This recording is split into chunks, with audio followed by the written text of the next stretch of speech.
بسم اللہ الرحمن الرحیم۔ السلام علیکم ورحمۃ اللہ وبرکاتہ۔ غزوہ بدر کے پہلے شہید حضرت میجا رضی اللہ تعالیٰ عنہ تھے اور دوسرے شہید حارثہ بن سراقہ انصاری رضی اللہ تعالیٰ عنہ تھے۔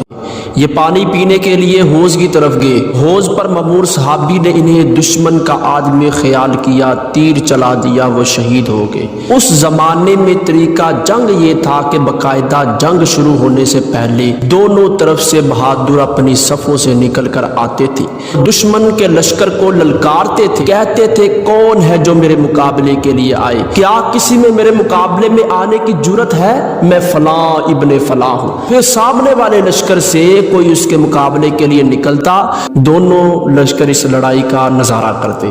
اس طرح مقابلے کے لیے للکارنے کو مبارزت کہتے۔ کافروں کی طرف سے تین بہادر جنگجو نکل کر میدان میں آئے، ان کے نام عتبہ، شیبہ اور ولید تھے، اور للکارنے لگے کہ ہمارے مقابلے پر کون آئے گا؟ اسلامی لشکر میں سے تین انصاری صحابی مقابلے کے لیے آگے بڑھے۔ مشرک بولے تم لوگوں کے نام کیا ہے؟ تینوں انصاری صحابہ کرام رضوان اللہ علیہ اجمعین نے اپنے نام بتائے۔ کافروں نے کہا ہمارا تمہارا کوئی جھگڑا نہیں ہے، ہم تو چاہتے ہیں کہ ہمارے مقابلے پر ہمارے چچیرے بھائی آئے، کیونکہ یہ مدینے والے صحابہ کرام ہیں، وہ چاہتے تھے کہ مکے والے صحابہ کرام رضوان اللہ علیہ اجمعین ہمارے مقابلے کے لیے آئے۔ پھر انہوں نے نبی پاک صلی اللہ علیہ وسلم کو آواز دی کہ اے محمد صلی اللہ علیہ وسلم، ہمارے مقابلے میں ہماری قوم کے لوگوں کو بھیجیں جو ہمارے برابر کے ہوں۔ اس پر رسول اللہ صلی اللہ علیہ وسلم اپنے صحابہ کرام رضوان اللہ علیہ اجمعین کی طرف متوجہ ہوئے، فرمایا عبیدہ بن حارث، حمزہ اور علی اٹھو، مقابلے کے لیے جاؤ۔ اب یہ تینوں صفوں سے نکلے، ان کے سامنے آ کھڑے ہوئے۔ کافروں نے پوچھا تمہارے نام کیا ہے؟ انہوں نے کہا ہم قریشی ہیں، ہمارے نام عبیدہ، حمزہ اور علی ہے۔ یہ سن کر وہ خوش ہوئے، کہنے لگے اب آئے گا مزہ۔ آخر کار تینوں میں مقابلہ جاری ہو گیا، معرکہ شروع ہو گیا۔ حمزہ رضی اللہ تعالیٰ عنہ نے شیبہ کا اور علی رضی اللہ تعالیٰ نے ولید کا مقابلہ کیا۔ حمزہ رضی اللہ تعالیٰ نے ایک ہی بار میں شیبہ کا خاتمہ کر دیا، اسی طرح علی رضی اللہ تعالیٰ ولید پر حملہ آور ہوئے۔ حضرت علی رضی اللہ تعالیٰ عنہ کا وار نہ رو سکا، وہ بھی ڈیر ہو گیا۔ عبیدہ رضی اللہ تعالیٰ عتبہ میں دیر تک لڑائی ہوئی، ان دونوں کا مقابلہ ہوا، دونوں نے ایک دوسرے کو زخمی کیا اور سیدنا عبیدہ رضی اللہ تعالیٰ عنہ کو گہرے زخم آئے، اور پھر سیدنا حمزہ اور علی رضوان اللہ علیہ اجمعین دونوں نے آگے بڑھ کر عتبہ کا کام بھی تمام کر دیا۔ جنگ کے چند دن بعد ہی سیدنا عبیدہ بن حارث رضی اللہ تعالیٰ عنہ بھی زخموں کے تاب نہ لا کر شہید ہو گئے۔ جنگ کی ابتدا میں ہی کافروں کو بھاری نقصان اٹھانا پڑا۔ آپ صلی اللہ علیہ وسلم نے اس عظیم معرکہ میں ریت اور کنکریاں اپنی مٹھی میں لے کر دشمن کی طرف پھینکی تھی اور فرمایا شاہت الوجوہ، یعنی چہرے بگڑ جائیں۔ اور اس چیز کا ذکر اللہ رب العزت نے اپنے قرآن مجید میں فرمایا ہے۔ اللہ رب العزت فرماتے ہیں وما رمیت اذ رمیت ولکن اللہ رما۔ اللہ رب العزت فرماتے ہیں جب آپ نے وہ مٹی پھینکی تو دراصل وہ آپ نے نہیں پھینکی تھی بلکہ اللہ نے پھینکی تھی۔ حقیقت بات ہے جب اللہ کی طرف سے نصرت آ جاتی ہے، جب اللہ کی طرف سے کامیابی آ جاتی ہے تو دنیا کائنات کی کوئی بھی چیز، دنیا کائنات کی کوئی بھی طاقت نقصان نہیں دے سکتی۔ پھر رسول اللہ صلی اللہ علیہ وسلم نے مسلمانوں کو دشمن پر ٹوٹ پڑنے کا حکم دیا۔ اس وقت مسلمان تازہ دم تھے، لہٰذا کافروں کو گاجر مولی کی طرح کاٹنے لگے۔ ایسے میں فرشتے بھی مدد کو آگے، کافروں کے سردار کٹ کٹ کر گرنے لگے۔ اسلام کا سب سے بڑا دشمن اس وقت کا فرعون ابو جہل اس لشکر کا سپہ سالار تھا۔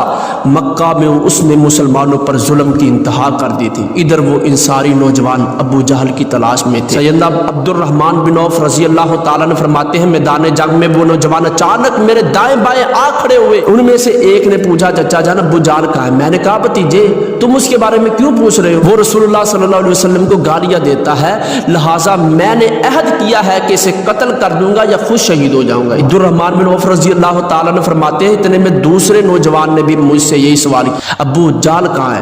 سیدنا عبد الرحمن بن عوف رضی اللہ تعالیٰ فرماتے ہیں میں نے اشارے سے انہیں بتایا کہ وہ رہا ابو جہل۔ دونوں اپنی تلواریں لیے ابو جہل کی طرف لپکے۔ معاذ بن عمر رضی اللہ تعالیٰ نے دیکھا کہ ابو جہل کو بہت سے لوگ گھیرے ہوئے ہیں تاکہ اس پر کوئی وار نہ کر سکے۔ معاذ بن عمر رضی اللہ تعالیٰ عنہ تیر کی طرح ابو جہل کی طرف بڑھے اور اللہ کی قدرت دیکھیے ان کے پاس جا پہنچے اور ان کی حفاظت کرنے والے کچھ اس کے کام نہ آ سکے۔ انہوں نے جاتے ہی اپنی تلوار کا وار ابو جہل کی پنڈلی پر کیا اور پنڈلی کٹ گئی۔ اکرمہ بن ابو جہل اپنے باپ کو زخمی دے کر آگے بڑھے۔ یہ اس وقت بھی مسلمان نہیں ہوئے تھے، انہوں نے معاذ رضی اللہ تعالیٰ کے کندھے پر تلوار کا وار کیا اور ان کا بازو کٹ گیا، لیکن کٹ جانے کے باوجود کھال کے ساتھ لٹکتا رہا۔ یہ اس حالت میں بھی جنگ کرتے رہے۔ ابو جہل ان کے وار سے شدید زخمی ہو گیا۔ ایسے میں سیدنا معاذ بن عفراء رضی اللہ تعالیٰ عنہ بھی نزدیک پہنچنے میں کامیاب ہو گئے۔ انہوں نے جلدی سے ابو جہل پر وار کیا، ان کے وار سے وہ گھوڑے سے نیچے گر گیا۔ کافروں نے اسے مردہ سمجھا اور جنگ میں مشغول ہو گئے۔ سیدنا عبداللہ بن مسعود رضی اللہ تعالیٰ عنہ فرماتے ہیں کہ میرا گزر اس کے پاس ہوا تو اس میں کچھ جان باقی تھی، اس کی گردن پر اپنا پاؤں رکھ کر فرمایا اللہ کے دشمن، اللہ نے تجھے رسوا کر دیا ہے۔ پھر انہوں نے اس کا سر کاٹ دیا۔ اور یہاں یہ بات بتانا ضروری ہے کہ سیرت کی اکثر کتابوں میں ابو جہل کے قاتلوں کے نام معاذ اور معوذ بتائے گئے ہیں، مگر صحیح بخاری کی روایت کے مطابق دونوں کا نام معاذ ہے۔ ایک کا نام معاذ بن عمر اور دوسرے صحابی رضی اللہ تعالیٰ عنہ کا نام معاذ بن حارث، جن کی والدہ کا نام افرا تھا، وہ معاذ بن افرا کے نام سے مشہور تھے۔ یہ دونوں انصاری صحابی تھے۔ اس جنگ میں اللہ نے قریش کا غرور خاک میں ملا دیا۔ ان کے 70 بڑے بڑے سردار اور بہادر مارے گئے اور تقریباً اتنے ہی گرفتار ہوئے، اور مسلمانوں میں سے 14 شہید ہوئے، اور مسلمانوں کے ہاتھ کافی مال غنیمت آیا۔ اور صحیح بخاری کی حدیث کے مطابق غزوہ بدر کے صحابہ کرام رضوان اللہ اجمعین کی عظمت کیا ہے؟ صحیح بخاری کی حدیث ہے، نبی پاک صلی اللہ علیہ وسلم فرماتے ہیں لعل اللہ طلع علی اہل بدر فقال اعملوا ما شئتم فقد وجبت لكم الجنہ او فقد غفرت لكم۔ اللہ نے اہل بدر کے اعمال پر مطلع ہو کر فرمایا اب تم جو بھی عمل کرو تمہارے لیے جنت واجب ہے، میں نے تمہیں بخش دیا۔ صحابہ کرام رضوان اللہ علیہ اجمعین اسلام کی خاطر، دین کی خاطر،